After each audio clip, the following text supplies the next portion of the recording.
Did you work out with mommy today? Yeah. What did you do? Squats. You did some squats. What else did you do?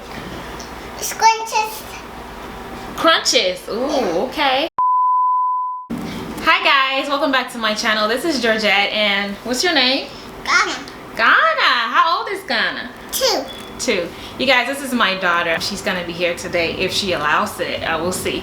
But in today's video, I'm sharing with you guys how it's been this past 1 year of just working out and eating right and everything I've been doing.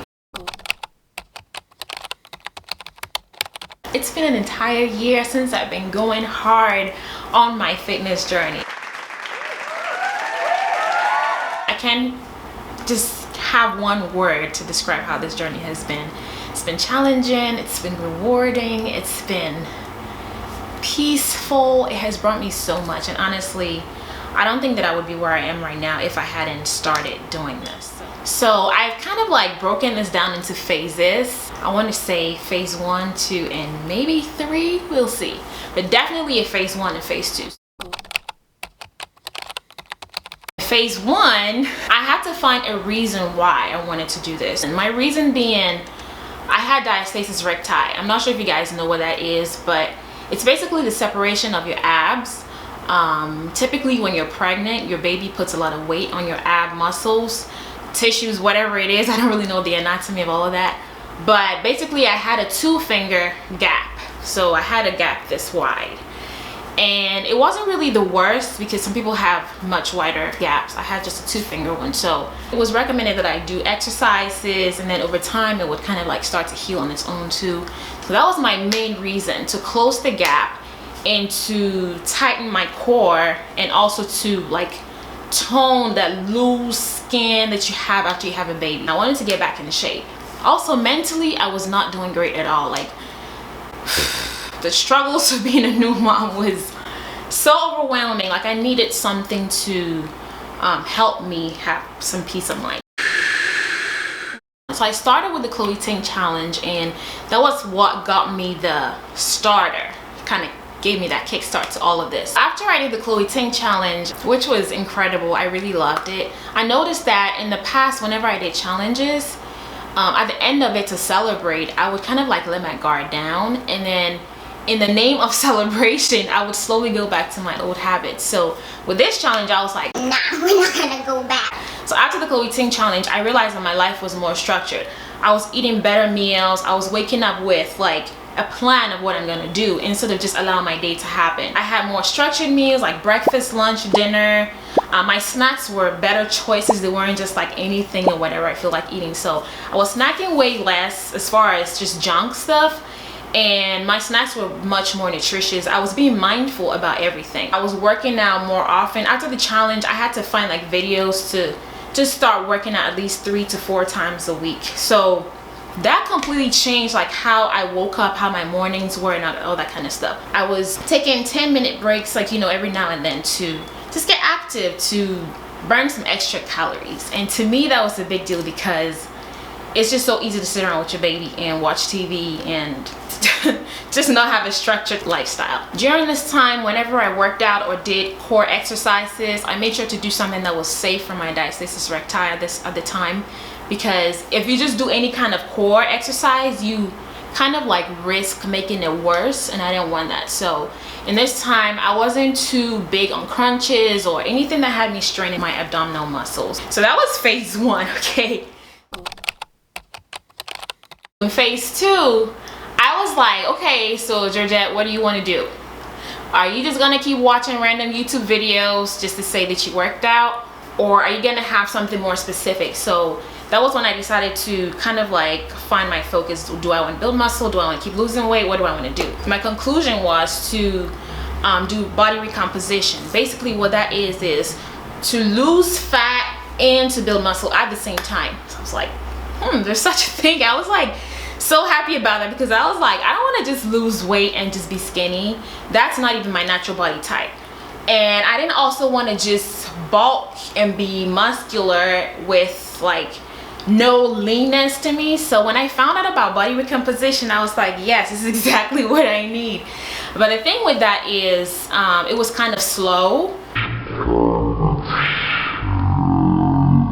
especially when it comes to my stomach area. That's like the last place where I see weight loss. So building muscle, doing that, it was kind of like hard, because on one hand, when it comes to building muscle, you're supposed to be in a calorie surplus, which means you have to eat more than you burn.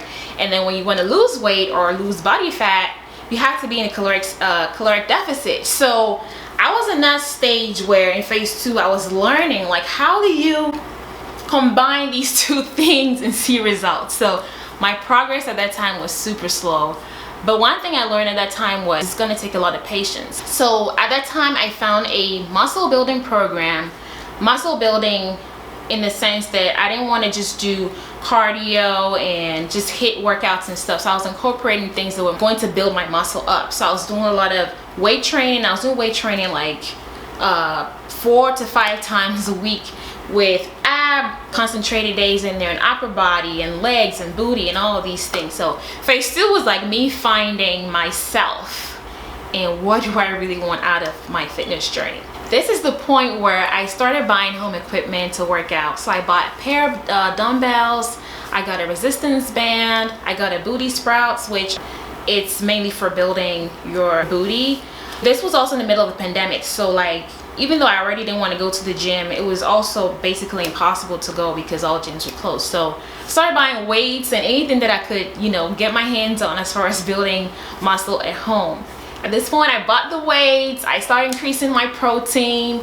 I went from just eating a regular, healthy, nutritious meal to actually going high protein. This is when I started buying protein powders and creatine and stuff like that. It was exciting, you guys. I was like, my excitement was through the roof. I was like, I can't wait to see what I can do.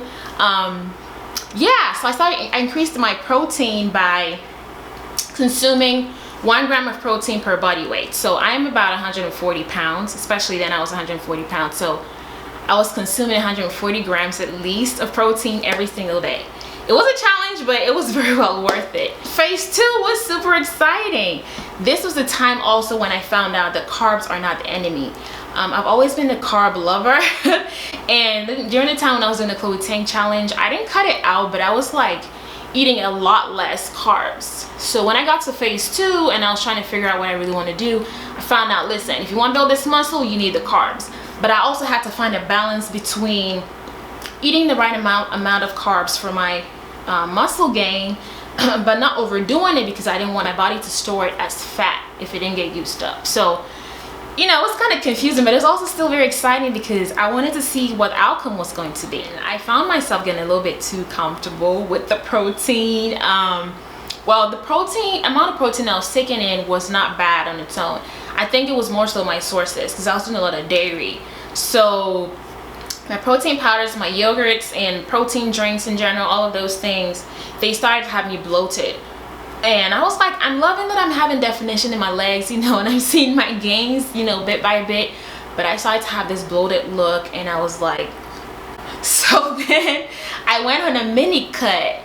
And that mini cut, I have a video on it actually. If you haven't seen it, I will put the link up here somewhere. But that mini cut, it was, I learned a lot from it, let me say, first of all, but it was something that I should have researched better. So what I did was I cut out the dairy products that I was consuming for my protein, and I was doing mostly vegetarian, vegan type of stuff. And that really hurt me. It hurt my muscle gain, because that caused me to cut like my protein intake in half, because I didn't really know much about the vegan world. And the vegan powder that I bought, the protein powder I got, was not that good. I didn't like the taste. So I was skipping protein shakes, and I didn't have that much of a supplement. And so by the end of the 4 weeks, I had lost weight. Like my stomach was flat. I didn't have the bloating anymore. But my thighs, like my legs, and I tell you guys, my muscles were gone. Like, I was hurt by that, but at the same time, I feel like that stage was a lot of trial and error, and I wouldn't have known what I know now if I hadn't done that. So even though I kind of hate the outcome, I'm so glad I did it. Because, so yeah, like I told you, phase 2 is something else. Okay, so after I did my cut and I had the results of like losing some of my muscle, I gradually went back to adding in my dairy, my protein powders that aren't vegan, going back to eat my Greek yogurt and stuff like that. So that helped me to slowly gain back the muscle that I had lost, but I really wish I hadn't lost that much. Another thing in this phase was comparison. So I'm going through this time where I'm building muscle, but because I want to also lose belly fat, they're not working together. It just seems like my patience was being tested. So I'll go on Instagram, I'll see people with like nice muscle, and I'm like, how do they get to have that and have a flat stomach as well? So at this point, I was just like always comparing my progress to other people, and it was hurtful because these people I follow on Instagram, they're supposed to inspire me and motivate me, and I'm supposed to learn from them. You know, some of these people have been in the game for so many years. So instead of them being my source of inspiration, it was starting to be negative. I was starting to compare myself. And one thing that I learned after going through this phase of comparison and not feeling like I'm doing enough and feeling like I'm not, you know, I'm never gonna make it, what that phase taught me was my journey is my own, okay? I feel like this is the same with so many things in life. You know, you look at your side and you look at somebody else's and you think that they have it better than you. But the thing is, we're all at different stages of our journey, whatever it may be. So that's the thing that I've come to learn. So even now, whenever I catch myself looking at somebody's progress and I'm like, why am I not, you know, when I start to do that comparison thing, I'm like, no, I'm doing the best that I can. I'm happy. If I didn't see them, I wasn't going to be complaining about my progress. So why am I saying something because I'm seeing somebody else's looks and I'm loving it? It was just a lot of eye-opening moments where I was like, man, I need to really celebrate where I am, because a lot of people are hitting me up, talking to me about how I'm an inspiration. Basically, they're looking at me like how I look at these other fitness gurus, you know? So I felt like, everybody got their own way of inspiring. So if I'm getting inspired by these people and I feel like I have to be like them, I don't need to be another version of them. I need to be my own version of who I am. So that was very helpful. So now I celebrate my wins. I try to not compare myself to other people. It's very easy to do that if you're not in the right place mentally. I prioritize my mental health. I'm not perfect. I'm not claiming to be, but I try as much as I can as a mom and as a wife and all the hats that I wear to enjoy what means a lot to me. Sometimes I don't feel like getting up to work out, or sometimes I don't feel like eating right. I do fall off sometimes, but guess what? I come right back on track and I want to keep it moving. I want to keep it pushing, because those little habits every day is what creates consistency. So if I notice that in 2 days I haven't been eating right, you know, I'm still going to be gentle with myself. I can still enjoy, but I have to realize, like, is this a healthy type of cheat? Am I cheating so I can get back on track by being more re-energized? Or am I cheating because I'm not in the right place mentally and I'm looking for an escape? So these are the little things that I had to go through to learn to make this my own journey, to celebrate my wins and to celebrate the things that I come out off successfully, you know. Now I'm going into what I think is phase 3. I'm sort of like between phase 2, the ending of phase 2, and the start of phase 3. I say this because now I've moved past the Chloe Ting stage and I did that challenge. Now I figured out what works for me, and now I'm still learning. I'm making it a priority to keep pushing it, because now that initial fire is kind of tamed a little bit, it's easy for me to start slowly being lazy again. And now I'm like, now I gotta put in the extra work. Also, now my body is used to working out. I work out at home, so sometimes the weights are feeling like, I could do more, but I can't really keep buying weights when I don't even have a home gym or anything. So my body is getting used to the weights that I have, and that can be a little discouraging because I don't have a challenge, you know. So now I'm at a point where I'm like, okay, so what's next? So I think I might buy some extra weights, or I might try out, you know, something new. I don't know. Either way, I know that my mental health is clear now. Now I notice more when I'm not feeling right. I notice more when I'm just like going with the flow, and I actually don't like that. I want to be intentional. I want to be mindful. I want everything around me to be structured, you know. So that's the point where I am now, and I just want to love it. I want to share it. I want to encourage. I want to tell people the things that I wish I had known when I started this journey. You know, I just want to encourage people to to just keep going. It's fun, it's challenging, it's rewarding, it's worth it. It's so many things, but in the end, it's good for you. It's good for your body, and it's really good for your mind too. Like, my mind has been in a better place. I think it's because I have something to pursue, something that gives me results. You know what I'm saying? So it's just been fun, and I just want you guys to enjoy your journeys too. So let me know if you have been on your journey for a long time, or if you're just now starting. If you're watching this, you're probably just now starting. So let me know how it's going. And also remember, you're not alone. We all start somewhere, and it's easy to compare, but don't compare your journey to anybody else's journey. Your chapter 1 is somebody's chapter 20, or somebody's chapter 20 is this other person's chapter 15. You know, we're all different individuals, and our journeys are unique to us. So I just wanted to share this and put this out there in case it encourages somebody. So that's it, you guys. That's the end of this video. I know I've probably rambled a whole lot, but if you liked it, please like it. Okay, if you've subscribed already, thank you so much. But if you haven't, what are you waiting for? Like, you've been around for this long, please subscribe. Okay, I'm still on a journey to get into 1,000 subscribers, so consider helping me out. And comment anything in the comment section below, what you think of this video. Check out any of these related videos here or here, and I'll see you guys next time. Bye. Making a video with mommy today? Yeah. Do you like it? Yeah. You think it's gonna be fun? Yeah. Okay. You gonna be on your best behavior? Yeah. Ooh, cool. 2 July.